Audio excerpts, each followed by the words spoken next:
आज के इस डार्ट ट्यूटोरियल में हमारा टॉपिक है नेम कंस्ट्रक्टर। तो चलिए शुरू करते हैं। ठीक है, सबसे पहले हमारे को ज़रूरत पड़ेगी क्लास की, चूँकि जब ही हम एक कंस्ट्रक्टर बना सकते हैं। तो मैं एक क्लास बनाने वाला हूँ यूज़र नाम से, और आपको ये मैंने लास्ट टाइम बताया था कि जब हम क्लास बनाते तो मैं कस्टम टाइप बनाते। तो इसकी जो टाइप है वो मैं यहाँ लिख कर एक ऑब्जेक्ट बनाता हूँ। तो मैं यहाँ लिखता हूँ यूज़र, और यहाँ पर मैं लिखता हूँ यूज़र1। ये मेरा ऑब्जेक्ट है, इजिकल्स टू यहाँ पर मैं इसको कॉल कर देता हूँ। ठीक है, ये जो मैंने यहाँ कॉल किया ये कंस्ट्रक्टर मैंने कॉल किया। कंस्ट्रक्टर क्या करता है, एक ऑब्जेक्ट को क्रिएट करता है। अब आपने बोला यार कंस्ट्रक्टर तो आपने कॉल किया लेकिन ये तो क्लास लग रही है। मैंने कहा क्लास इस तरह नहीं होती है, ये देखिए बिल्कुल फंक्शन की तरह आपको नजर आ रही है। तो कंस्ट्रक्टर जो होता है एग्जैक्टली फंक्शन जैसा होता है। मैंने लास्ट क्लास के अंदर कंस्ट्रक्टर के बारे में डीपली बताया था कि कंस्ट्रक्टर और फंक्शन किस तरीके से आपस में ममासलत रखते हैं। हम आज जल्दी से जो है वो नेम कंस्ट्रक्टर की जानिब जाने की कोशिश करेंगे। ठीक है, अब हमारे पास फील्ड क्या होनी चाहिए, तो मैंने कहा भाई एक तो यूजर की आईडी हो गई, तो यूजर की आईडी हमने कर दी 1, और यहां पर मैंने कहा यूजर का नेम। अब ये ऑब्जेक्ट मैंने बताया कि ऑब्जेक्ट जो है हमारा इस तरह का होना चाहिए। अभी मैं यहां लिखता हूं यूजर1.id।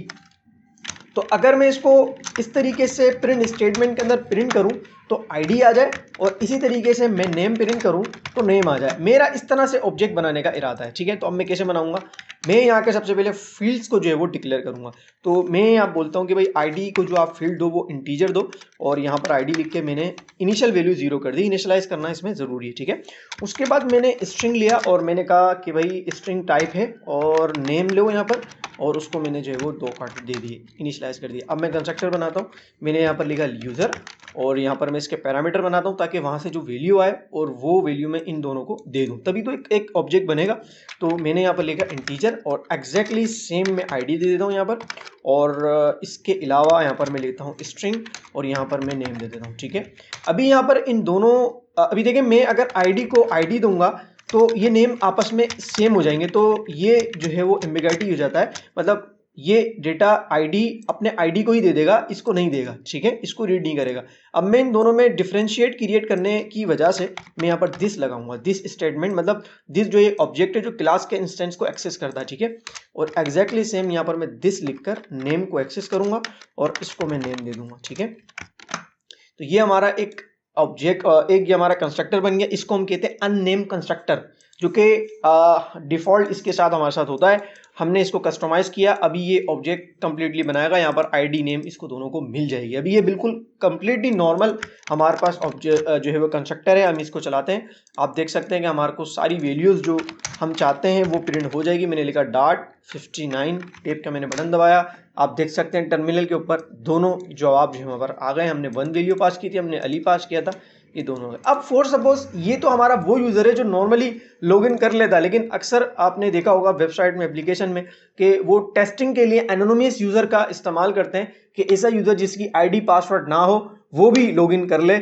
और वो टेस्ट कर ले, और बाद में जब वो दूसरे काम करे तो वो अपना अकाउंट बना ले। मतलब इनिशियली तौर पर एक हम मतलब ये समझे कि एक आईडी पासवर्ड उसको जनरेट करके दे दें ताकि वो हमारी वेबसाइट की एप्लीकेशन की चीज़ों को देख ले, उसके बाद वो जो है वो अकाउंट बनाए जब वो उसको हमारे साथ इंटरेक्ट करना हो। तो हम ऐसे ही नॉर्मल अकाउंट किसी को डमी अकाउंट बना के देना चाहते हैं, तो उसके लिए ज़रूरी होगा कि अगर वो हमारी वेबसाइट पर आए तो उसके लिए ज़रूरी होगा कि वो आईडी भी दे और नेम भी दे।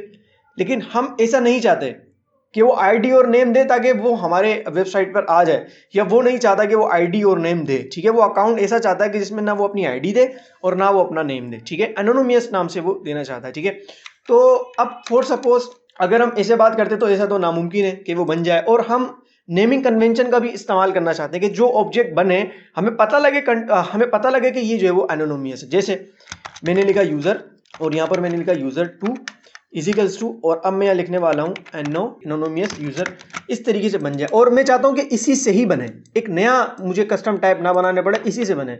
और एग्जैक्टली सेम ये कंस्ट्रक्टर मैं पास करूँ और कंस्ट्रक्टर का यूज़ करके बनाऊं ताकि इस क्लास के अंदर जितनी भी प्रॉपर्टीज़ हैं, जितनी भी चीज़ें, वो सारी मैं एक्सेस कर सकूं। तो अब मुझे ज़रूरत पड़ती है एक नेम कंस्ट्रक्टर बनाने की कि जो कि एग्जैक्टली इसकी तरह वर्क करेगा, और मुझे पता भी लगेगा कि यार मैं अगर इससे कोई ऑब्जेक्ट बना रहा हूं तो उसका मकसद क्या है, उसका मतलब क्या है। ठीक है, तो अब नेम कंस्ट्रक्टर कैसे बनता है, तो जैसे मॉडल मैंने यहाँ बनाया मैं एग्जैक्टली सेम यहाँ लिखता हूँ, और यहाँ लिखने के बाद मैं ऐसे ब्रैकेट्स लेता हूँ और इसके अंदर मैं कहता हूँ आईडी को आप जो है वो 0 दे दो। अभी आप यहाँ याद रखें यहाँ पर कि यहाँ पर अब मुझे दिस लिखने की ज़रूरत नहीं है। क्यों ज़रूरत नहीं है, क्योंकि आईडी जो है यहाँ पर पूरे फंक्शन के अंदर पूरे के पूरे इस कंस्ट्रक्टर के अंदर हमारे पास आईडी जो है वो सिंगल है, डबल नहीं है, तो हमारे को यहाँ पर दिस देने की ज़रूरत नहीं है। इसका एग्जैक्टली मतलब ये क्लास की जो है प्रॉपर्टी है। ये यहाँ पर मैं नेम देता हूँ और नेम में एनोनिमस का जो है वो नेम इसको पास कर देता हूँ, ठीक है। ये एक जो है वो हमारा डेमो अकाउंट हम यूज़र के लिए बनाना चाहते हैं, ठीक है। लेकिन आप ऊपर देख सकते हैं कि ये एक्सेस नहीं हो सकता। क्यों नहीं एक्सेस हो सकता? क्योंकि ये फंक्शन है और फंक्शन क्लास की प्रॉपर्टी है।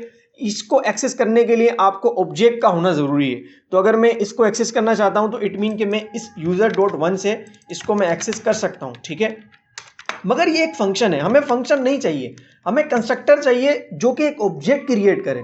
तो उसके लिए हम क्या करेंगे, इसे कंस्ट्रक्टर बनाने के लिए हम क्या करेंगे, इस क्लास के नेम को इसके पीछे रखेंगे और यहाँ पर यूज़र डॉट लगा देंगे, जिससे ये बन जाएगा नेम कंस्ट्रक्टर। और अगर हम ऊपर एक्सेस करना चाहते हैं तो हम जस्ट इसके पीछे यूज़र डॉट लगाएंगे, ये हमारा कंस्ट्रक्टर बन गया। नेम कंस्ट्रक्टर हम इसलिए बनाते हैं ताकि हमारे को कोड रीयूजेबिलिटी आ जाए, कोड रीडेबल हो। देखो अभी आप यहाँ बिल्कुल एग्जैक्टली समझ सकते हो कि ये जेन्युइन यूजर क्रिएट हो रहा है और ये वो यूजर है जो डेमो तौर पर डेमो के लिए जो है हमारे पास वेबसाइट एप्लीकेशन में आ रहा है, मगर इन दोनों में कोई फर्क नहीं है। तो ये हमारा होता है नेम कंस्ट्रक्टर, ठीक है। और ये जनरेटिव कंस्ट्रक्टर की सेकंड टाइप है, ये फर्स्ट टाइप है। ये भी एक जनरेटिव कंस्ट्रक्टर है। क्यों जनरेटिव कंस्ट्रक्टर है? इसलिए चूंकि जनरेटिव कंस्ट्रक्टर क्लास की टाइप रिटर्न करता है, ये टाइप रिटर्न करता है। अभी देखें ये डेटा किसके ऑब्जेक्ट है, इसका ऑब्जेक्ट है, ये डेटा किसका ऑब्जेक्ट है, इसका ऑब्जेक्ट है, ठीक है।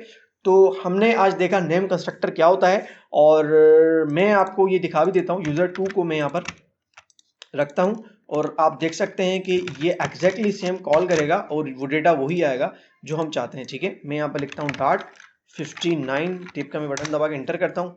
आप देख सकते हैं 0, मैंने यहाँ पर 0 पास किया है। आप देख सकते हैं एनोनिमस, मैंने यहाँ पर एनोनिमस पास किया, ठीक है। तो मिलते हैं नेक्स्ट वीडियो में एक नए टॉपिक के साथ। जब तक अपना ख्याल रखिएगा। अस्सलाम वालेकुम।